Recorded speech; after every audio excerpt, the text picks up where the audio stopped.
A chuva caía sobre São Paulo como um véu de lágrimas sujas, uma cortina cinzenta que dissolvia os contornos dos arranha-céus e transformava as ruas em rios de asfalto e impaciência. Era uma noite de terça-feira em que a cidade parecia engolir a si mesma, digerindo buzinas, sirenes e a frustração anônima de milhões de almas presas em caixas de metal. Nos jardins, a água lavava os muros altos das mansões, escorrendo por buganvílias e grades de ferro forjado com a indiferença de quem não distingue riqueza de sarjeta. Na outra ponta da metrópole, em Capão Redondo, a mesma chuva formava torrentes de lama que ameaçavam invadir os barracos, um lembrete constante da fragilidade da existência. E no meio desse abismo social, o Hospital da Santa Misericórdia erguia-se como um transatlântico de concreto, um bastião da ciência e da caridade, onde a vida e a morte negociavam seus termos sob a luz fria das lâmpadas fluorescentes. Dentro de suas paredes, no centro cirúrgico do 7º andar, o Dr. Fernando Almeida sentia-se um deus. Não um deus piedoso ou onipotente, mas um deus da mecânica, um mestre artesão da carne e do osso.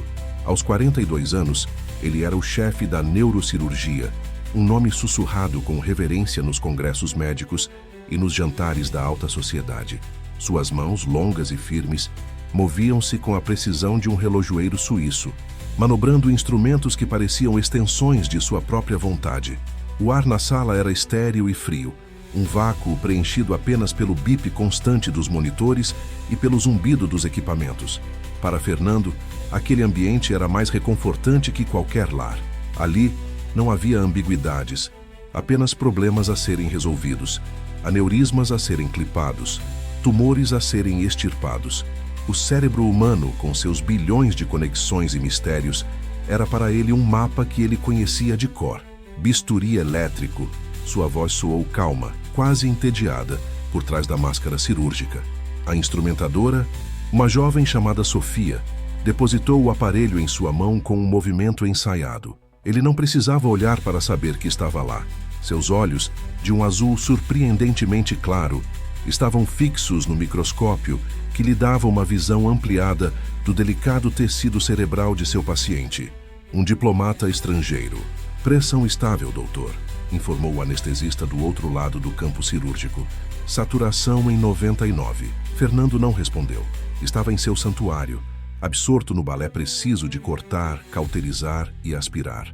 Ele amava aquela sensação de controle absoluto, a dança no limite da vida, onde 1 milímetro para a esquerda era a salvação e 1 milímetro para a direita era a paralisia eterna. Era uma adrenalina que nenhum carro esporte, nenhuma garrafa de uísque raro e nenhuma mulher bonita poderiam lhe proporcionar. Fora daquela sala, Fernando era um homem que colecionava sucessos, mas sentia um vazio persistente.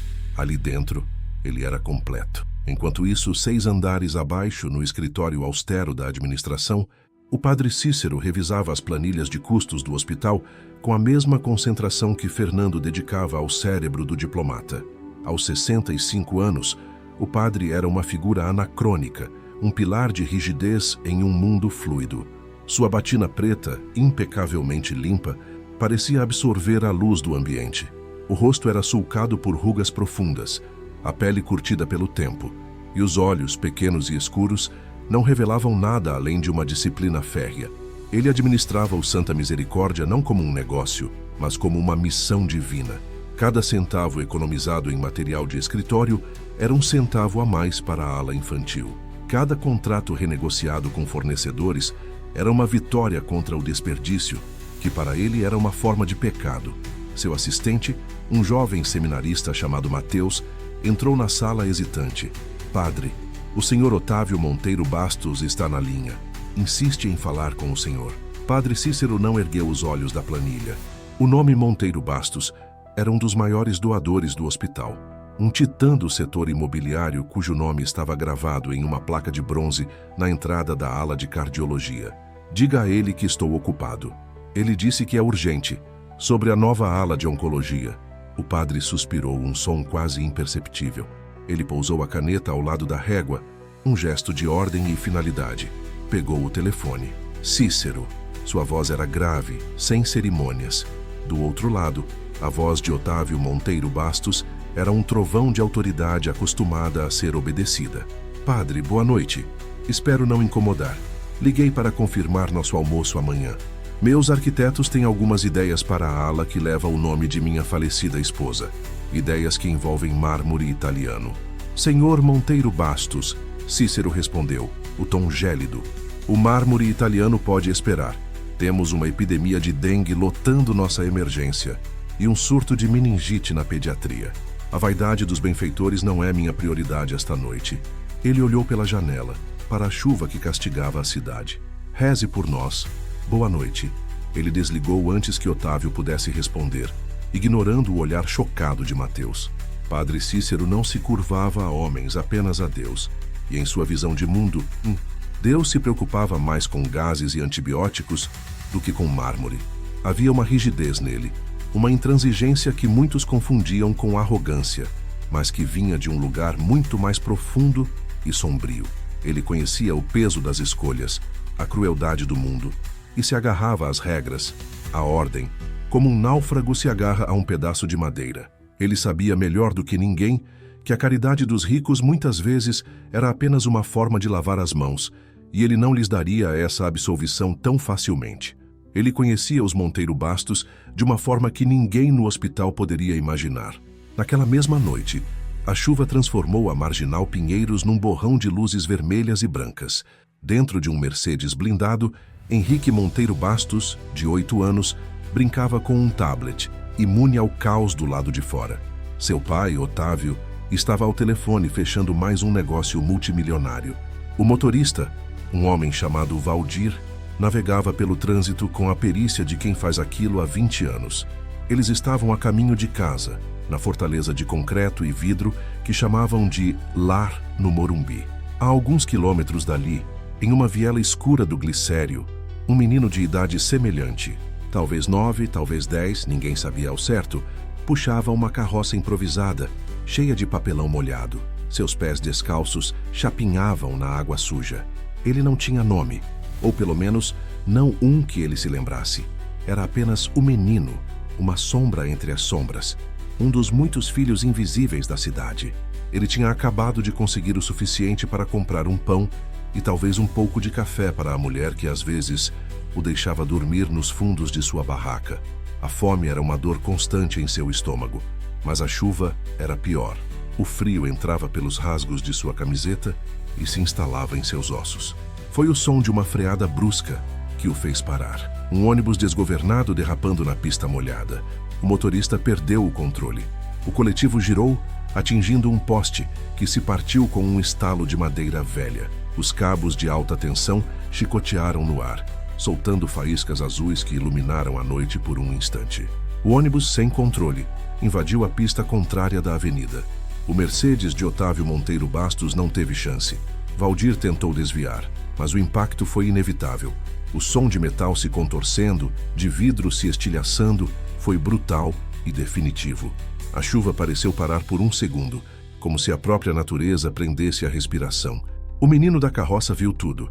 Viu as luzes se apagarem, ouviu os gritos que foram rapidamente silenciados. Ele ficou paralisado, o pão esquecido, o frio esquecido. A primeira sirene começou a uivar à distância, depois outra e outra. Em poucos minutos, o local se tornou um palco caótico de luzes piscantes, de bombeiros e paramédicos. A porta do Mercedes foi arrancada com equipamento hidráulico. Otávio estava inconsciente, com um ferimento na cabeça. Valdir, o motorista, estava morto. E Henrique, o menino do tablet, estava preso nas ferragens, com um traumatismo craniano severo. Enquanto os paramédicos trabalhavam freneticamente, uma outra chamada chegou ao rádio. Um atropelamento a poucos quarteirões dali. Um menino de rua, atingido por um carro que fugiu após o caos do acidente de ônibus. Ele estava caído na calçada, a carroça de papelão virada ao lado dele, o corpo pequeno e frágil sangrando no asfalto molhado. 2 ambulâncias cortaram a noite paulistana, ambas com a mesma sirene estridente, ambas carregando um menino de 8 anos entre a vida e a morte, ambas com o mesmo destino, o Hospital da Santa Misericórdia. Uma levava o herdeiro de uma fortuna, a outra, um menino sem nome. Naquela noite, a chuva não fazia distinção, mas os homens, em breve, fariam, E essa distinção mudaria o destino de todos para sempre. A entrada da emergência do Hospital da Santa Misericórdia era um portal para o inferno naquela noite. Macas entravam e saíam num fluxo constante. O chão de linóleo branco manchado de sangue e lama. A chuva lá fora parecia ter rompido alguma barreira invisível, despejando sobre a cidade não apenas água, mas toda a sua violência contida. Vítimas do acidente de ônibus, feridos de brigas de bar, um homem com o peito apunhalado, todos chegavam ao mesmo tempo, suas dores e medos ecoando nos corredores frios. Quando a primeira ambulância chegou, trazendo Henrique Monteiro Bastos, o protocolo de trauma foi ativado com uma eficiência quase militar. A reputação do hospital e o nome da família da vítima criaram uma onda de urgência que varreu a equipe. Enfermeiros e residentes correram para a porta, abrindo caminho. Dr. Fernando Almeida estava terminando sua cirurgia quando seu pager apitou com o código vermelho. Ele saiu do centro cirúrgico, arrancando as luvas e a máscara, o cansaço da operação anterior se dissipando instantaneamente, substituído pela adrenalina familiar da crise. Ele encontrou o caos organizado da sala de trauma. "O que temos?" ele perguntou, a voz cortante enquanto vestia um novo par de luvas. Uma residente jovem com olheiras profundas respondeu sem tirar os olhos do monitor. "Menino, 8 anos, vítima de acidente de carro, traumatismo craniano grave, fratura exposta no fêmur, Glasgow 3, entubado no local, pressão caindo." Fernando aproximou-se da maca. O rosto de Henrique estava inchado e pálido, um pequeno anjo quebrado. Ele pegou uma lanterna de bolso e examinou as pupilas do menino. Uma estava dilatada, a outra não reagia. Um sinal sinistro de pressão intracraniana crescente. Um hematoma epidural, provavelmente. Uma bomba relógio dentro do crânio. "Para a tomografia agora. E preparem a sala de cirurgia. Quero o Neurosphere pronto." "Sofia, me encontre lá em cima", ele ordenou, referindo-se à suíte de neurocirurgia de última geração, um equipamento caríssimo que era seu orgulho e que apenas ele e mais 2 cirurgiões no hospital eram qualificados para operar. No mesmo instante, a segunda ambulância chegou. Sem alarde, os paramédicos entraram empurrando a maca com o menino de rua. Ele estava coberto por um lençol sujo, o rosto magro manchado de sangue. A equipe da triagem, sobrecarregada, demorou um momento para atendê-lo. "Outro trauma pediátrico", gritou um enfermeiro. "Atropelamento, inconsciente, sinais vitais instáveis." Uma médica mais velha, a doutora Mendes, assumiu o caso. Ela fez uma avaliação rápida e seu rosto se contraiu em uma máscara de preocupação. Os sintomas eram assustadoramente semelhantes. Pupilas desiguais, sinais de traumatismo craniano severo. "Ele também precisa de uma tomografia e cirurgia. Isso é urgente", ela declarou a voz tensa. Foi nesse momento que a realidade da situação se abateu sobre a equipe. 2 meninos, mesma idade, mesma lesão crítica, e apenas um Neurosphere. O equipamento, com sua navegação por imagem em tempo real, aumentava a chance de sobrevivência em casos como aquele em mais de 50%. A outra opção era uma cirurgia convencional, mais demorada, mais arriscada, às cegas, como os cirurgiões mais velhos diziam. A notícia subiu para o 7º andar como um choque elétrico. Fernando já estava se paramentando quando a chefe das enfermeiras lhe informou: "Doutor, temos outro menino. Mesma condição. Doutora Mendes está pedindo o Neurosphere." Fernando parou, a mão no ar. "Não. Este chegou primeiro e já estou preparando. O outro terá que usar a sala 2. É o protocolo." Mas antes que a discussão pudesse continuar, as portas do andar se abriram com violência. Otávio Monteiro Bastos, com um curativo na testa e o terno caro amassado e manchado de sangue, entrou amparado por 2 seguranças. Seus olhos estavam injetados, a máscara de poder e controle rachada, revelando um pânico primitivo. "Onde está meu filho? Onde está o médico?" Ele rugiu, a voz ecoando pelo corredor silencioso. Fernando foi ao seu encontro. "Senhor Monteiro Bastos, sou o Dr. Fernando Almeida. Seu filho está sendo preparado para uma cirurgia de emergência. Ele tem um hematoma no cérebro e precisamos drená-lo imediatamente. Faça o que for preciso", disse Otávio, agarrando o braço de Fernando com uma força surpreendente. "Eu quero o melhor equipamento, a melhor equipe. O dinheiro não é problema." Seus olhos varreram o corredor e pousaram na placa que indicava a sala do Neurosphere. É aquela sala, não é? A que eu ajudei a financiar. Eu quero meu filho lá dentro. Ele já está a caminho de lá, senhor. Fernando assegurou, tentando se desvencilhar. Agora, por favor, preciso que o senhor aguarde na sala de espera. Foi nesse momento que Padre Cícero apareceu. Ele caminhava devagar, as mãos cruzadas nas costas, a batina preta movendo-se silenciosamente. Sua presença impunha uma calma solene ao ambiente frenético. Ele tinha sido informado da situação e viera supervisionar. Senhor Monteiro Bastos, disse o padre, a voz grave, lamento profundamente pelo seu filho. Estamos fazendo tudo o que é humanamente possível. Otávio virou-se para ele. O alívio de ver uma figura de autoridade se misturando à sua arrogância natural. Padre, graças a Deus. Certifique-se de que meu filho tenha tudo de que precisa. Ele vai para a melhor sala com o melhor médico. Padre Cícero olhou para Fernando, depois para a porta da sala de cirurgia, e então seus olhos escuros pousaram em Otávio. O hospital tem 2 pacientes em estado crítico esta noite. Senhor, 2 crianças. Ambas precisam da mesma cirurgia, com o mesmo equipamento. Otávio franziu a testa, a impaciência crescendo. E qual é o problema? O meu filho chegou primeiro.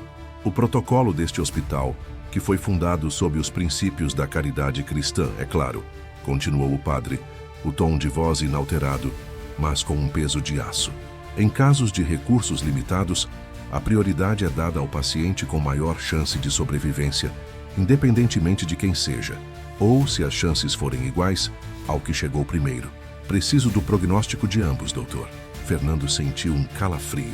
Ele olhou para o prontuário de Henrique, depois para o tablet que uma enfermeira lhe estendeu com os dados do outro menino.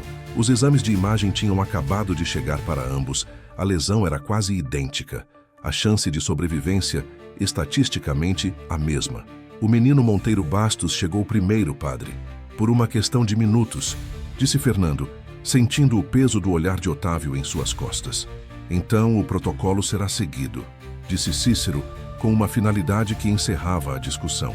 Mas Otávio não seria silenciado. Ele deu um passo à frente, o rosto a centímetros do de Cícero. Protocolo, padre, com todo o respeito, não me fale de protocolo. Se eu construí a ala de cardiologia deste lugar. A placa com o nome da minha esposa está na porta. Quando eu ligo, o governador me atende. Se meu filho morrer porque foi operado em uma sala inferior, enquanto um Zé Ninguém usa o equipamento que eu paguei, eu juro por Deus que eu destruirei este hospital. E você será o primeiro a cair. A ameaça pairou no ar, brutal e nua. A equipe ao redor prendeu a respiração. Fernando sentiu uma gota de suor escorrer por sua têmpora. Ele conhecia o poder de homens como Otávio. Padre Cícero, no entanto, não recuou. Seus olhos escuros fixaram-se nos de Otávio e, por um instante, uma emoção antiga e fria como gelo passou por eles. Era algo que ia além da fé ou do dever. Era pessoal. Neste hospital, senhor Monteiro Bastos, a única autoridade que reconheço não atende a telefonemas de governadores. E a alma de um menino de rua pesa o mesmo que a de um herdeiro. Ele se virou para Fernando. Doutor, siga o protocolo. O padre deu as costas e se afastou, deixando para trás um silêncio carregado de tensão. Otávio virou-se para Fernando, o rosto vermelho de fúria. Você não vai ouvir esse padreco fanático. Você é o chefe aqui. Você vai salvar meu filho. Não era um pedido, era uma ordem. Fernando estava encurralado. De um lado, a ética, as regras do hospital personificadas no padre inflexível. Do outro, a pressão esmagadora de um dos homens mais poderosos da cidade. Um homem que poderia, com um telefonema, encerrar sua carreira. Ele olhou para a porta da sala de cirurgia, onde um menino rico lutava pela vida. E pensou no outro, anônimo, cujo destino agora também estava em suas mãos. Foi nesse momento, enquanto a decisão pesava em sua alma, que Padre Cícero, já no final do corredor, parou por um instante ao lado de um painel de acesso de manutenção. Ninguém o viu. Sua mão deslizou para dentro, os dedos encontrando um disjuntor específico, um que ele havia estudado nos projetos elétricos do hospital meses antes. Com um movimento sutil e deliberado, ele afrouxou a conexão, criando uma falha, uma vulnerabilidade que o sistema de backup não detectaria, mas que cederia sob a demanda de energia de um equipamento de alta potência. Um acidente esperando para acontecer. Ele fechou o painel e continuou seu caminho. o rosto uma máscara de piedade. Ele tinha seguido o protocolo e deixado o resto nas mãos de Deus, ou do destino. De volta ao centro da tempestade, Fernando tomou sua decisão. Ele olhou para Otávio. "Vou salvar seu filho", disse ele, a voz firme. Ele não podia arriscar sua carreira, sua reputação, tudo o que construíra. O outro menino teria a segunda melhor chance. Teria que ser o suficiente. Henrique Monteiro Bastos foi levado para a sala do Neurosphere. A equipe se moveu com rapidez. A cirurgia começou. E então, no momento mais crítico, quando o crânio do menino estava aberto e Fernando navegava pelo delicado terreno do cérebro, as luzes piscaram. O Neurosphere soltou um som agudo e eletrônico e seu monitor se apagou. A sala mergulhou em uma escuridão quase total, quebrada apenas pelas luzes de emergência. "O que aconteceu?", gritou Fernando. "Blackout! O gerador não segurou o equipamento", respondeu o anestesista. Pânico. A equipe se moveu no escuro, usando lanternas de cabeça. O Neurosphere estava morto, irreparável no meio de uma cirurgia. Fernando teve que continuar manualmente, no escuro, com a tecnologia de ponta transformada em um pedaço inútil de metal. Enquanto isso, na sala ao lado, a cirurgia do menino de rua, conduzida pela doutora Mendes, prosseguia sem interrupções, sob as luzes dos geradores de emergência, que eram suficientes para os equipamentos convencionais. Uma falha de energia, um acidente, um ato de Deus, todos diriam. Mas, na escuridão daquela sala de cirurgia, enquanto lutava desesperadamente para salvar a vida de Henrique Monteiro Bastos, Fernando Almeida sentiu o chão de seu mundo ceder. Ele não sabia, mas sua queda já havia sido decretada, e a mão que o empurrou usava um colarinho clerical. 10 anos podem ser uma eternidade ou um piscar de olhos. Para Fernando Almeida, foram ambos. Uma eternidade de noites mal dormidas, de ecos de monitores cardíacos silenciando em sua mente. E um piscar de olhos que o transportou do pináculo da medicina paulistana para o fundo do poço, um lugar que cheirava a desinfetante barato e desespero. O Fernando de agora era um rascunho do homem que fora. O cabelo, antes meticulosamente penteado, estava grisalho nas têmporas e perpetuamente desarrumado. Os olhos azuis, que já escanearam cérebros com a confiança de um explorador, agora pareciam permanentemente nublados pela fadiga e pelo álcool. Ele trocara o bisturi de precisão por um estetoscópio surrado e o centro cirúrgico do Santa Misericórdia por uma pequena clínica comunitária em uma rua movimentada de Heliópolis. O letreiro na fachada, Clínica Saúde para Todos, era uma ironia amarga que ele apreciava com o cinismo de um homem que perdeu tudo. Henrique Monteiro Bastos morrera naquela mesa de cirurgia. A investigação oficial concluiu que fora uma fatalidade, uma sobrecarga no sistema elétrico, uma falha imprevisível no gerador. Mas o nome de Fernando ficou manchado. Otávio Monteiro Bastos, consumido pela dor e pela fúria, usou toda a sua influência para transformá-lo em um bode expiatório. Negligência, arrogância, erro médico. As palavras o caçaram nos jornais, nos processos judiciais, nos corredores de todos os hospitais onde tentou se reerguer. Perdeu a licença para cirurgias por 2 anos. Quando a recuperou, ninguém queria contratar o médico amaldiçoado. Sua reputação, construída com anos de trabalho impecável, desmoronou como um castelo de cartas. Agora, ele atendia pacientes com gripe, prescrevia remédios para pressão alta e suturava pequenos cortes. Ganhava o suficiente para pagar o aluguel de um apartamento minúsculo e manter sua garrafa de uísque sempre cheia. O uísque era seu único companheiro, o anestésico para a memória daquela noite. A memória do monitor cardíaco de Henrique se transformando em uma linha reta e do som oco do próprio fracasso. O outro menino, ele soube depois, sobrevivera. Uma vitória da doutora Mendes, que se tornou a nova estrela do hospital. Fernando nunca soube o nome do garoto, nunca quis saber. Ele era apenas o outro lado da balança, a vida que floresceu sobre a ruína da sua. Naquela tarde, a clínica estava cheia. O ar era denso com um cheiro de suor e doença. Fernando atendia mecanicamente, a mente distante. Uma senhora com diabetes descontrolada, um jovem com uma crise de asma, uma mãe com um bebê febril. Ele era competente, mas a paixão se fora. Era um trabalho, nada mais. Foi então que ele entrou. Era um jovem de uns 18 anos, alto e magro, com uma energia que parecia grande demais para a pequena sala de espera. Usava uma camiseta simples com o logo de uma ONG, calça jeans e tênis gastos. O cabelo era cortado rente e os olhos escuros brilhavam com uma intensidade feroz. Havia uma cicatriz fina e branca que descia do canto do olho esquerdo até a bochecha, quase imperceptível. Ele não estava ali como paciente. Estava organizando um abaixo-assinado, falando com as pessoas na fila, a voz clara e confiante. A gente está lutando por mais verba para a saúde aqui na comunidade, ele dizia a uma senhora. Não é justo que a gente tenha que esperar 6 meses por um exame, enquanto do outro lado da ponte tem hospital com equipamento parado. Fernando o observou por um instante. Uma pontada de irritação se misturando a uma curiosidade relutante. Aquele tipo de idealismo juvenil o cansava. A luta contra o sistema era uma batalha perdida. Ele aprendera da maneira mais dura. O jovem se aproximou de sua mesa, um bolo de papéis na mão. Boa tarde, doutor. Meu nome é Léo. Sou da ONG Voz da Comunidade. Estamos recolhendo assinaturas para pressionar a subprefeitura. Uma assinatura de um médico como o senhor teria um peso enorme. Fernando olhou para o nome no topo da folha. Leonardo. Léo. Ele pegou a caneta, pronto para assinar qualquer coisa, só para se livrar do rapaz e voltar para seu torpor.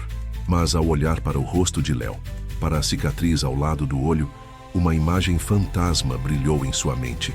Um rosto pequeno e ensanguentado em uma maca, 10 anos atrás. A mesma cicatriz recém-feita. Ele parou, a caneta pairando sobre o papel. Eu te conheço? Perguntou a voz mais rouca do que pretendia. Léo sorriu, um sorriso aberto que parecia iluminar o ambiente sombrio. Acho que não, doutor. Eu lembraria, mas talvez o senhor já tenha ouvido falar do nosso trabalho. Não era isso. Era algo mais antigo. Fernando balançou a cabeça, dispensando a sensação. Coincidência. Trauma. O uísque. Havia muitas explicações.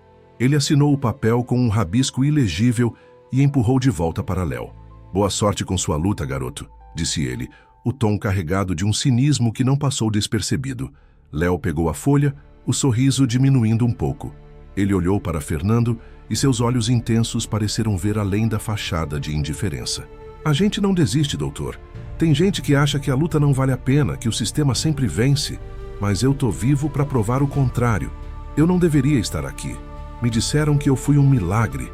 A palavra milagre atingiu Fernando como um soco no estômago. Ele se lembrou das manchetes dos jornais na época. O milagre do Santa Misericórdia. Menino de rua sobrevive a trauma grave. Léo continuou, a voz agora mais baixa, quase confidencial. Eu não lembro de nada do acidente. Acordei no hospital sem nome, sem passado. Me deram o nome de Leonardo no orfanato. Me disseram que um médico famoso perdeu a carreira na mesma noite em que eu fui salvo. Às vezes eu penso nisso, no equilíbrio das coisas. Uma vida por outra. Fernando sentiu o ar faltar.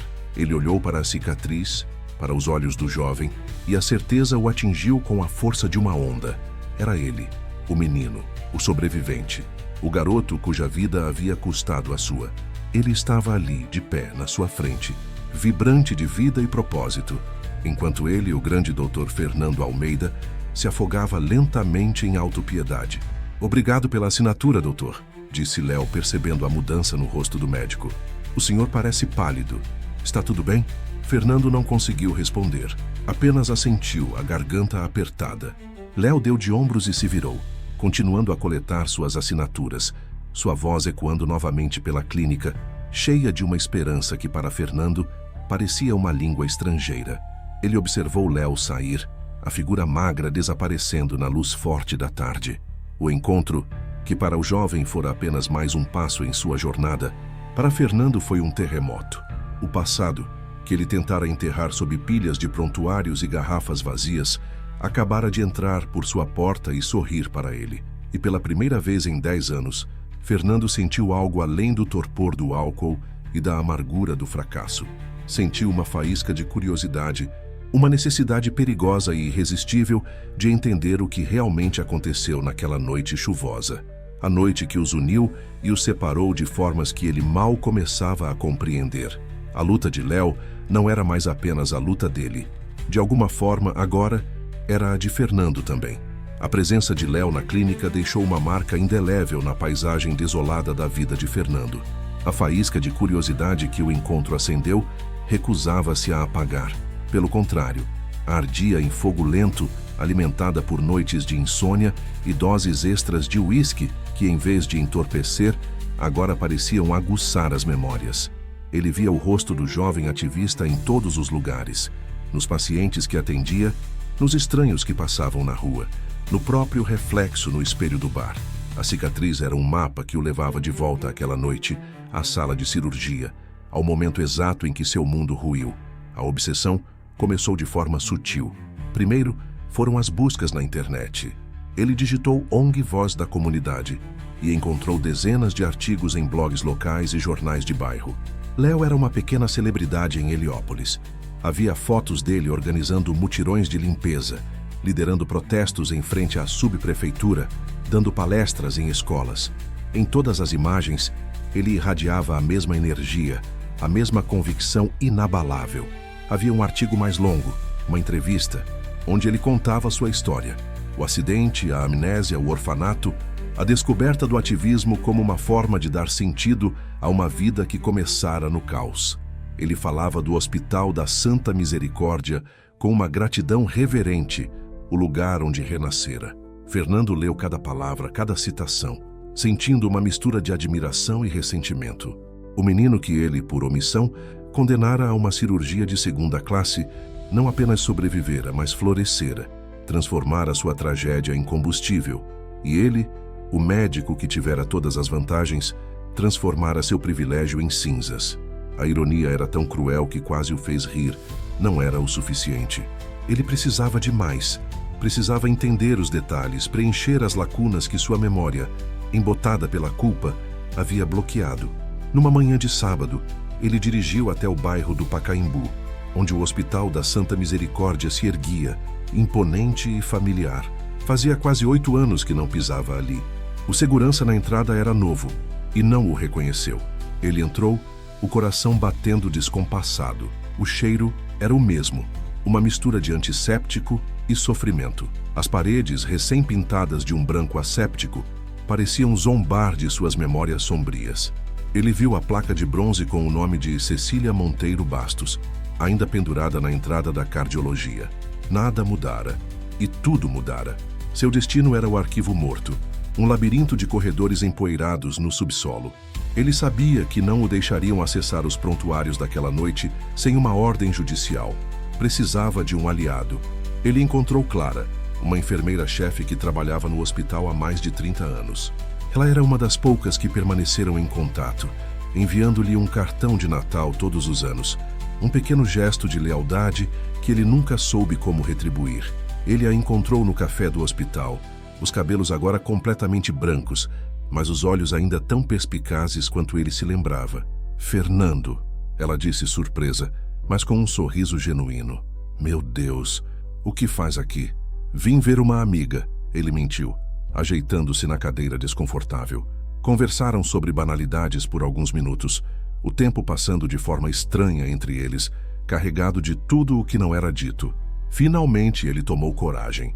Clara, eu preciso de um favor, um grande favor. Ele contou sobre o encontro com Léo, sobre a necessidade de revisitar os eventos daquela noite.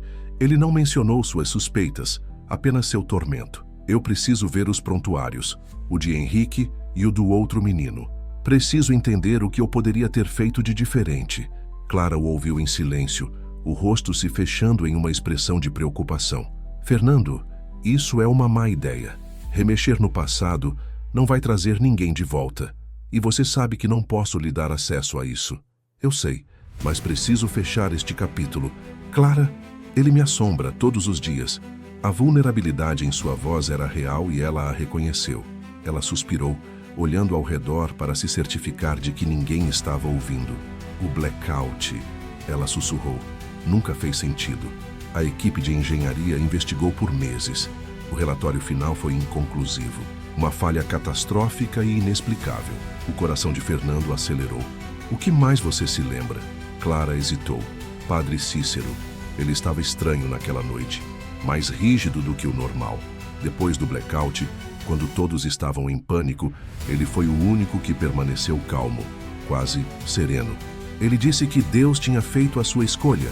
Lembro que achei aquilo assustador. Deus tinha feito a sua escolha. As palavras ecoaram na mente de Fernando. Um padre que parecia saber que a energia ia falhar. Era um salto lógico absurdo, uma fantasia de uma mente culpada. Mas a semente da dúvida, plantada por Clara, começou a germinar. Enquanto isso, Léo também estava em sua própria busca. Sua luta pela comunidade o levara a investigar as finanças da subprefeitura, a rastrear verbas que desapareciam antes de chegar aos postos de saúde e escolas. Em sua pesquisa, o nome Monteiro Bastos aparecia repetidamente.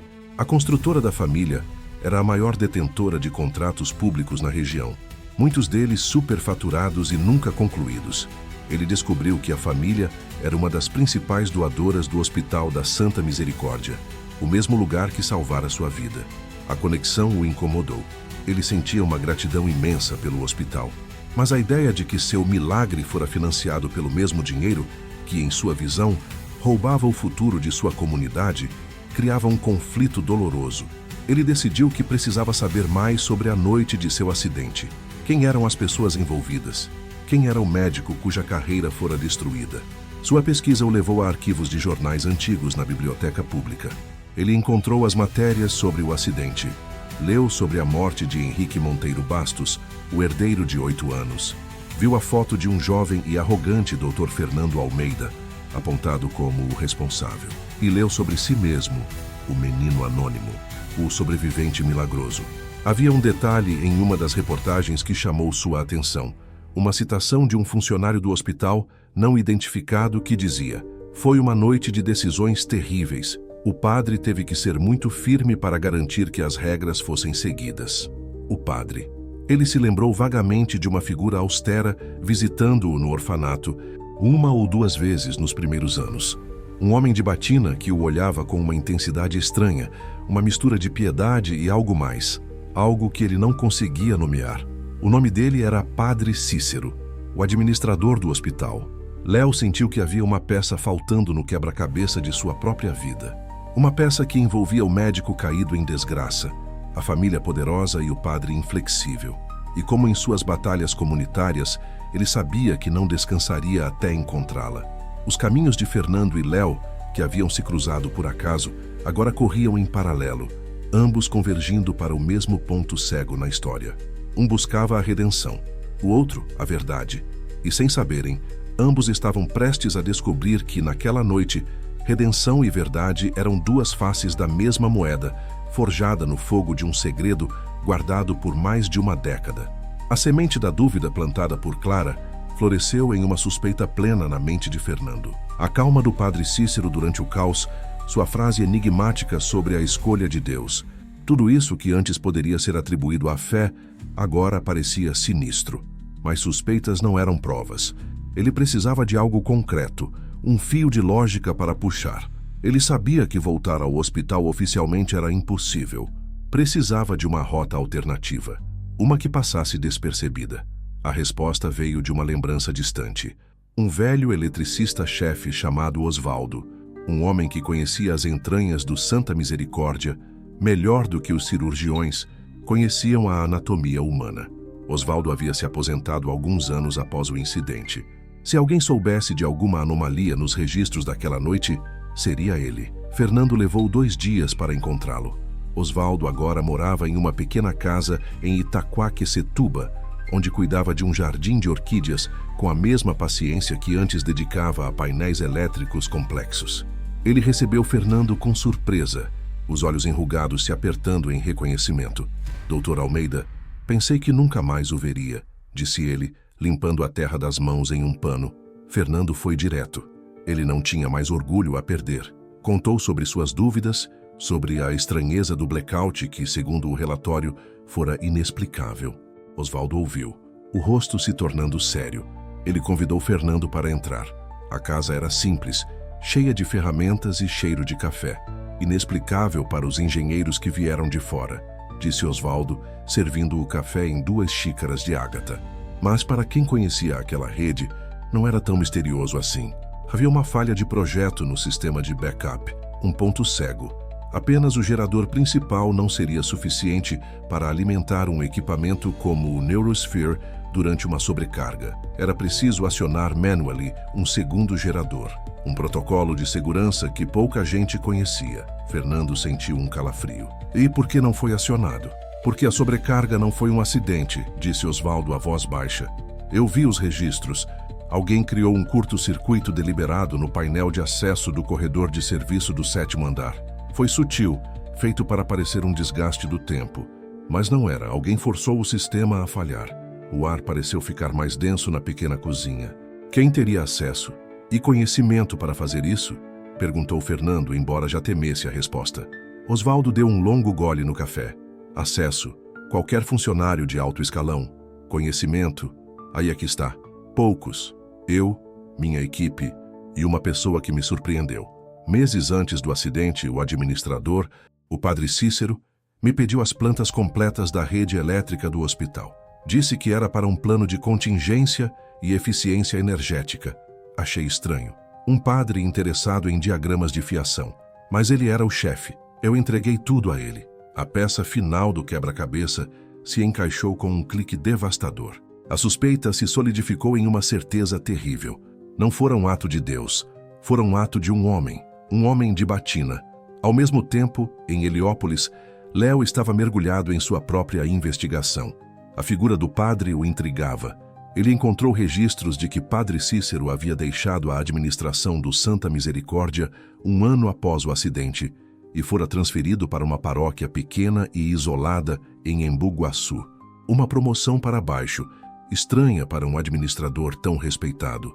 Léo decidiu que precisava falar com o médico que o salvara, a doutora Mendes.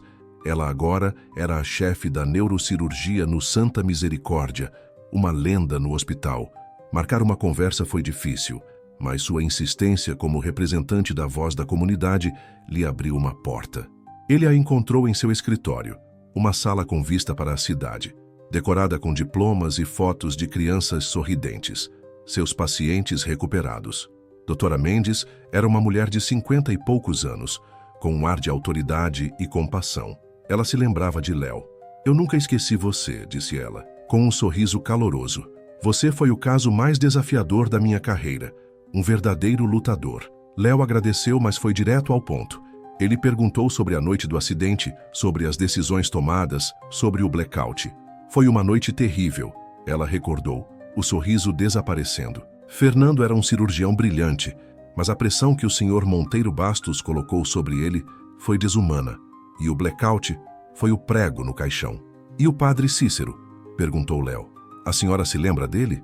Doutora Mendes franziu a testa. Padre Cícero era um homem complicado, justo, mas de uma forma quase cruel. Ele e Fernando viviam em conflito. Fernando o via como um burocrata que atrapalhava o progresso da medicina. Cícero via Fernando como um homem arrogante que se esquecia dos pobres. Naquela noite, a tensão entre eles era palpável. Cícero insistiu no protocolo, mesmo sabendo o que estava em jogo para Fernando se algo desse errado. As peças começavam a se juntar para Léo também, mas de uma perspectiva diferente. Ele via uma história de conflito de classes, de poder e de ética. A ideia de sabotagem ainda não lhe ocorrera. Seu próximo passo foi ir até Embu-Guaçu. Ele encontrou a paróquia, uma igreja simples de tijolos aparentes, aninhada entre árvores. Encontrou Padre Cícero cuidando das rosas no jardim.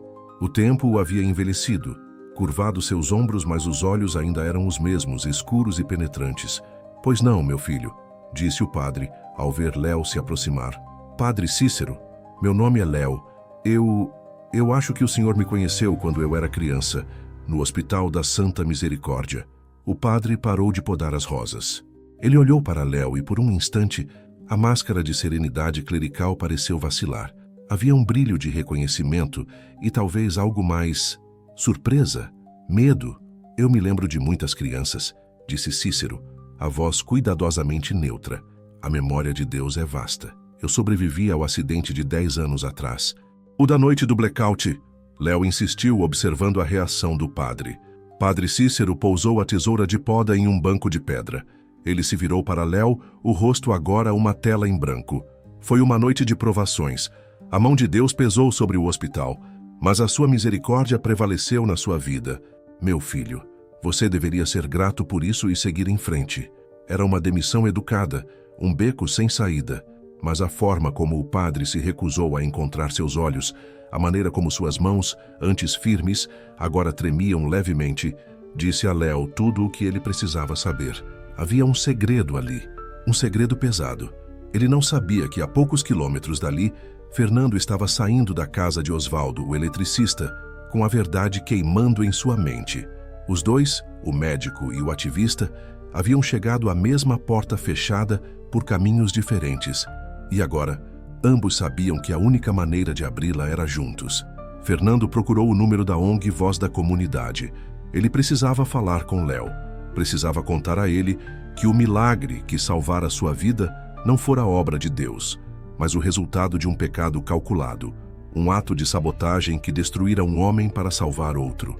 A verdade era um monstro e estava prestes a ser libertada. O encontro aconteceu em um café simples no centro da cidade, um território neutro, longe dos mundos de ambos. Fernando chegou primeiro, as mãos tremendo enquanto pedia um café forte. Ele não bebera nada alcoólico naquele dia, querendo a mente clara para o que viria. Quando Léo entrou, a energia do jovem pareceu sugar o ar do lugar. Ele se aproximou da mesa, o olhar questionador. Doutor Almeida, fiquei surpreso com a sua ligação, disse Léo sentando-se. Fernando não perdeu tempo com formalidades. Léo, o que eu vou te contar vai parecer loucura, mas preciso que você me ouça. A noite do seu acidente, o blackout no hospital, não foi um acidente. Ele contou tudo.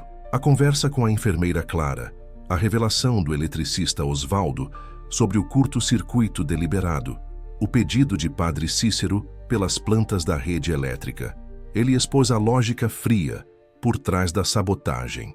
Ao incapacitar o Neurosphere, Cícero forçou uma situação onde apenas uma cirurgia de ponta poderia ser realizada, a da sala convencional. E como o menino Monteiro Bastos já estava na sala de alta tecnologia, a falha o condenou e, por consequência, salvou Léo. Léo ouviu em silêncio absoluto, o rosto se tornando uma máscara de incredulidade e choque. A história era monstruosa, fantástica. Um padre sabotando um hospital para escolher quem vive e quem morre. Por quê? Léo sussurrou a primeira pergunta que conseguiu formular. Por que ele faria isso? Por justiça social. Para punir o médico arrogante e o milionário? Não faz sentido. É o que eu também não entendo, admitiu Fernando. A vingança contra mim, contra os Monteiro Bastos, eu posso até conceber. Mas arriscar a vida de uma criança para fazer isso? É desumano. Tem que haver algo mais, algo pessoal. A palavra pessoal acendeu uma luz na mente de Léo. Ele contou a Fernando sobre sua própria investigação, sobre a descoberta de que os Monteiro Bastos eram os maiores doadores do hospital, sobre sua visita ao padre Cícero em Embu-Guaçu e a reação estranha do padre ao vê-lo. Ele me reconheceu, disse Léo convicto. Não era apenas a lembrança de um paciente, era outra coisa. A investigação deles agora tinha um novo foco. Não era mais sobre como a sabotagem aconteceu, mas por quê. A motivação de Cícero era a chave. Eles precisavam entender sua história, seu passado. O ponto de partida era a família Monteiro Bastos. Se a vingança de Cícero era contra eles, a raiz do problema deveria estar lá. Fernando, apesar de sua queda, ainda tinha alguns contatos, pessoas que lhe deviam favores de seus dias de glória. Ele fez algumas ligações, pediu a um antigo colega, agora diretor de outro hospital, que procurasse discretamente nos registros de funcionários do Santa Misericórdia de 30, 40 anos atrás. Enquanto isso, Léo decidiu usar suas habilidades de ativista. Ele e sua equipe na ONG eram mestres em encontrar informações que o poder queria esconder. Eles começaram a investigar os registros de propriedades, as certidões de nascimento, os processos judiciais ligados à família Monteiro Bastos, procurando por qualquer nome, qualquer história que pudesse se conectar a um homem que se tornaria Padre Cícero. A descoberta veio de uma fonte inesperada. Uma das voluntárias da ONG de Léo, uma senhora idosa que ajudava na cozinha, mencionou que sua irmã mais velha havia trabalhado como doméstica para os Monteiro Bastos nos anos 80. Minha irmã Lourdes sempre contava umas histórias estranhas daquela casa, disse a senhora enquanto cortava cebolas. Dizia que a primeira esposa do seu Otávio, a dona Cecília, não era a santa que todo mundo pensava e que havia uma outra empregada, uma moça bonita do Nordeste chamada Helena, com quem o patrão tinha um caso. Léo sentiu o pulso acelerar. O que aconteceu com essa Helena? Lourdes dizia que ela engravidou, foi um escândalo. A patroa descobriu e a expulsou de casa, mas não antes de fazer o seu Otávio prometer que daria um jeito na criança. Ninguém nunca mais ouviu falar dela. Um filho bastardo. Um segredo de família enterrado há décadas. Quase ao mesmo tempo, Fernando recebeu um telefonema de seu colega. Fernando, encontrei algo.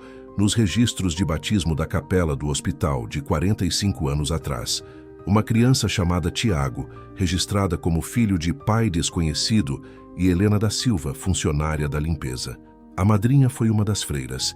E nos registros de doação para o seminário, encontrei o nome dele anos depois. Tiago da Silva, patrocinado por uma doação anônima do hospital. Tiago. Léo foi mais fundo. Com o nome da mãe, Helena da Silva, ele procurou em registros de abrigos de programas sociais da época e encontrou. Helena, depois de ser expulsa, teve uma vida difícil. Morou nas ruas por um tempo e teve outro filho, anos depois, de outro homem que também a abandonou. Um menino que ela não pôde criar e entregou a um orfanato. Um menino chamado Leonardo. As peças se encaixaram com a força de uma revelação bíblica. Padre Cícero era Tiago, o primeiro filho de Otávio Monteiro Bastos, o irmão abandonado. Henrique, o menino que morreu na cirurgia, era seu meio-irmão legítimo, o herdeiro que tivera tudo o que lhe fora negado. E Léo, o menino de rua que ele salvara, era seu outro meio-irmão, o fruto da mesma dor materna, o elo final com a mulher que ambos perderam. A sabotagem não fora um ato de justiça social impessoal, fora uma vingança familiar calculada por décadas, um ato de um homem que se escondera atrás da batina para executar seu próprio e distorcido plano divino. Ele não salvara um menino de rua aleatório, ele salvara seu irmão, e para isso, sacrificara o outro. Fernando e Léo se encontraram novamente, desta vez no pequeno escritório da ONG. A verdade estava sobre a mesa, crua e terrível. Ele se vingou, disse Fernando, a voz embargada. Ele se vingou do pai, do irmão, da sociedade que o descartou. E ele me usou. Usou a mim e ao hospital como a arma do crime. Léo estava pálido, em choque. Ele que crescera sem identidade, de repente tinha uma. E era uma identidade forjada na tragédia, no ressentimento e no sangue. Sua vida era o resultado de um ato de amor e de ódio.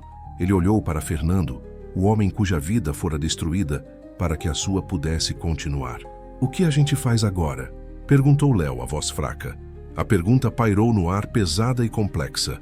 Expor Cícero significaria desenterrar segredos de família, destruir a reputação de um homem da igreja, reabrir as feridas de todos os envolvidos. Significaria forçar Léo a confrontar uma família que nunca o quis e um irmão que cometera um pecado mortal em seu nome. Mas o silêncio também tinha um preço. O preço de deixar uma mentira no centro de suas vidas para sempre. Nós vamos até ele, decidiu Fernando, uma nova determinação em seus olhos. Ele nos deve uma confissão. A viagem até Embu-Guaçu foi silenciosa. Fernando dirigia seu carro popular, as mãos firmes no volante, os olhos fixos na estrada que serpenteava pela Mata Atlântica. Ao seu lado, Léo olhava pela janela, o rosto uma tela onde passavam emoções confusas, choque, raiva, uma estranha e dolorosa sensação de pertencimento. A revelação de sua linhagem não o libertara. Pelo contrário, o acorrentara a um passado que não era seu, a um crime cometido em seu nome. Chegaram à paróquia ao anoitecer. A igreja de tijolos aparentes estava mergulhada na penumbra, iluminada apenas por uma luz solitária que vinha da casa paroquial ao lado. O ar cheirava a terra molhada e jasmim. Uma tempestade se formava no horizonte, o céu piscando com relâmpagos silenciosos. Encontraram Padre Cícero na pequena capela, ajoelhado diante do altar, as costas curvadas em oração. A cena era tão piedosa, tão serena, que por um momento a certeza deles vacilou. Poderiam estar errados? Fernando pigarreou. O som ecoou no silêncio da igreja. Padre Cícero se virou lentamente. Ao ver os dois homens parados na entrada, seu rosto não demonstrou surpresa, mas uma resignação cansada. Era como se ele estivesse esperando por aquele momento por toda a sua vida. Eu sabia que viriam, disse ele, a voz grave, enquanto se levantava com dificuldade, apoiando-se no banco. Deus tarda, mas não falha. Deus não tem nada a ver com isso, retrucou Fernando, a raiva contida vazando em sua voz. Isso foi obra sua. Cada segundo, cada detalhe. O padre os convidou com um gesto a se sentarem. Ele permaneceu de pé, a figura escura contra a luz dos vitrais. Vocês querem uma confissão? Ele afirmou, não perguntou. Mas o que vocês chamam de crime? Eu chamo de justiça. Uma justiça que os homens e suas leis nunca seriam capazes de executar. Justiça? Explodiu Léo, a dor finalmente encontrando uma voz. Você chama de justiça sacrificar uma criança? Destruir a vida de um homem? Para quê? Para se vingar de um pai que te abandonou? Os olhos de Cícero, ou melhor de Tiago, fixaram-se em Léo, e pela primeira vez a máscara de padre caiu, revelando o homem por baixo, um homem marcado por uma vida inteira de ressentimento. Ele não me abandonou, disse Tiago, a voz agora carregada de um veneno antigo. Ele me descartou como se eu fosse lixo. Ele e aquela mulher, Cecília, que rezava na primeira fila da igreja todos os domingos. Eles tiraram minha mãe de casa, grávida, e a jogaram na rua. Deram-me para a igreja como quem se livra de um cão sarnento, com uma doação anônima para comprar o silêncio dos homens de Deus. Ele começou a andar pela capela, as memórias fluindo como um rio escuro. Eu cresci no seminário ouvindo sobre perdão, sobre misericórdia. Mas à noite eu rezava por outra coisa. Rezava para que Deus me desse forças para acertar as contas. Vi meu pai, Otávio, construir seu império sobre a miséria dos outros. Vi ele ter outro filho, Henrique, o príncipe herdeiro que recebeu o nome, a fortuna, o amor que eram meus por direito. Ele parou em frente a Léo. E então eu soube de você. Soube que nossa mãe, Helena, tivera outro filho, um menino que carregava o mesmo sangue, a mesma marca de abandono. Eu a procurei. Encontrei-a doente, morrendo em um abrigo. Ela me fez prometer que eu cuidaria de você, que não deixaria que o mundo o esmagasse como esmagou a ela. Ela morreu nos meus braços. As lágrimas que ele nunca chorara pareciam agora queimar em seus olhos. Quando me tornei administrador do Santa Misericórdia, vi a mão da providência. Era o hospital dos Monteiro Bastos, a fortaleza deles. E eu aprendi cada um de seus segredos, cada uma de suas fraquezas. Eu estudei as plantas, os protocolos, as pessoas. Eu sabia que um dia Deus me daria uma oportunidade. E a oportunidade veio naquela noite chuvosa, completou Fernando, a voz gélida. 2 meninos, 2 irmãos. O seu momento de brincar de Deus. Brincar? Tiago riu. Tiago. Um som seco, sem alegria. Não, doutor, eu não brinquei. Eu executei um julgamento. De um lado, o filho da opulência, cuja existência era um insulto à memória da minha mãe. Do outro, o filho da dor, o meu irmão, a promessa que eu fiz em um leito de morte. E no meio, você, o símbolo de tudo aquilo, o médico dos ricos, o homem que se curvava ao poder e ao dinheiro, o bisturi na mão do sistema que nos esmagou. Você não tinha o direito, sussurrou Léo. Eu tinha o dever, trovejou Tiago, a voz ecoando na capela. O dever de corrigir a balança, o dever para com minha mãe, para com você. Eu sabotei o sistema, sim. Criei a falha que daria a Deus, ou ao acaso, como preferir, a chance de fazer a escolha certa. E ele fez. Henrique morreu. E você viveu, Leonardo. Você viveu para se tornar um homem que luta pelos outros. A prova viva de que minha escolha foi correta. Fernando balançou a cabeça, estarrecido com a lógica distorcida. E eu? E a minha vida? Queimada no seu altar de vingança? Tiago o encarou e pela primeira vez havia um traço de algo que poderia ser compaixão em seu olhar. Você foi um dano colateral. Necessário. Sua arrogância precisava ser quebrada. Sua queda o forçou a olhar para o mundo que você ignorava. Talvez, doutor, a sua alma também tenha sido salva naquela noite, embora de uma forma mais dolorosa. Um trovão ribombou lá fora e a chuva começou a cair forte, batendo contra os vitrais. Foi justiça ou foi um pecado imperdoável? Perguntou Tiago, a voz agora baixa, quase um murmúrio. Ele não perguntava a eles. Perguntava a si mesmo, ao silêncio da capela, ao Deus que ele moldara à sua imagem e semelhança. Ele se aproximou de Léo, o irmão que ele mal conhecia, e estendeu a mão, não como um padre, mas como um homem. Eu cumpri minha promessa, Leonardo. Eu te dei uma vida. O que você fará com ela agora que sabe o preço que foi pago? A confissão estava completa. Não havia remorso, apenas uma convicção terrível e inabalável. O peso da batina que ele carregava não era o peso do pecado, mas o peso de uma justiça que ele mesmo forjara. E agora, ele depositava o peso final daquela história sobre os ombros dos dois homens à sua frente. A verdade fora revelada. O que viria a seguir não era mais sua decisão. A chuva lavava o mundo do lado de fora da capela, mas dentro, o ar permanecia denso com o peso da confissão de Tiago. O trovão parecia uma pontuação divina para a tragédia humana que se desenrolara ali. Léo olhou para a mão estendida de seu irmão, uma mão que salvara sua vida através de um ato de destruição. Ele não a pegou. Uma vida repetiu Léo, a voz embargada. Você não me deu uma vida, Tiago. Você me deu um fardo, uma vida construída sobre a morte de outra criança, sobre a ruína de outro homem. Ele olhou para Fernando, que observava a cena em silêncio, o rosto exausto. Como eu posso celebrar minha sobrevivência sabendo disso? Você não celebra, disse Tiago, a mão caindo ao lado do corpo. Você a honra. Você vive de uma forma que justifique o sacrifício. É o que eu tenho feito todos os dias, sob esta batina. Isso não é honra. É arrogância, retrucou Fernando, dando um passo à frente.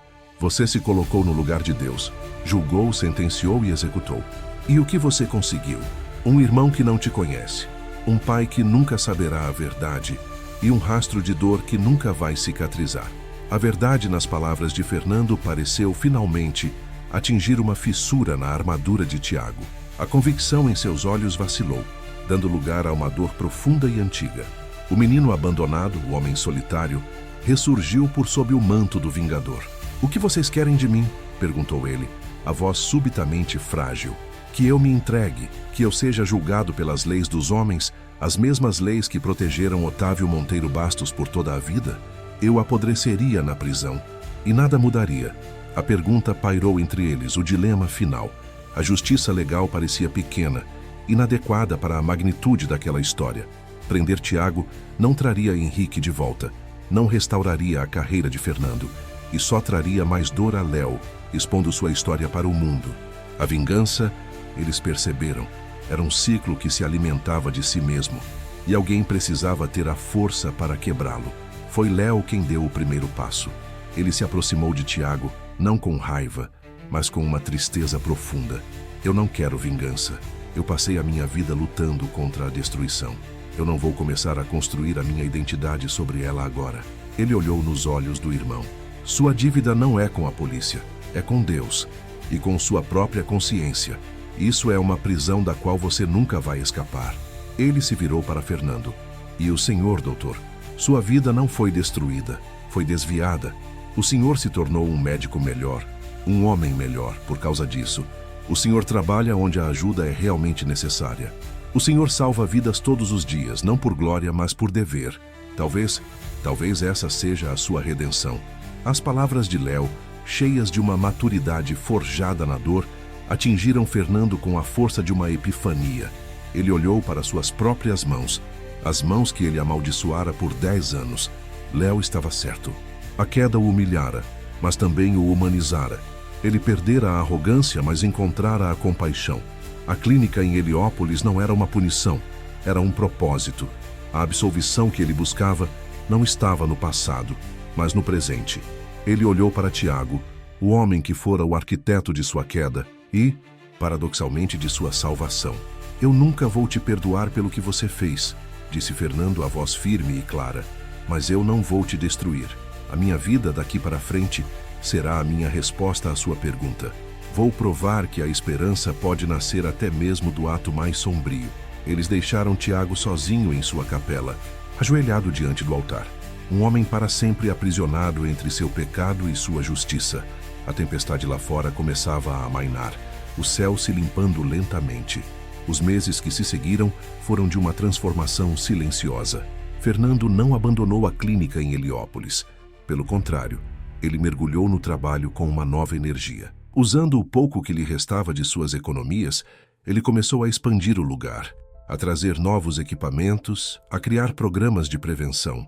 Ele não era mais o médico fantasma. Ele era o Dr. Fernando, um pilar da comunidade, respeitado não por sua fama, mas por sua dedicação. Léo, por sua vez, encontrou uma nova causa. Com a ajuda de Fernando, ele entrou com uma ação civil pública contra a construtora Monteiro Bastos, usando as informações que descobrira para expor os contratos fraudulentos e a corrupção que vitimava sua comunidade. Ele não mencionou sua conexão pessoal.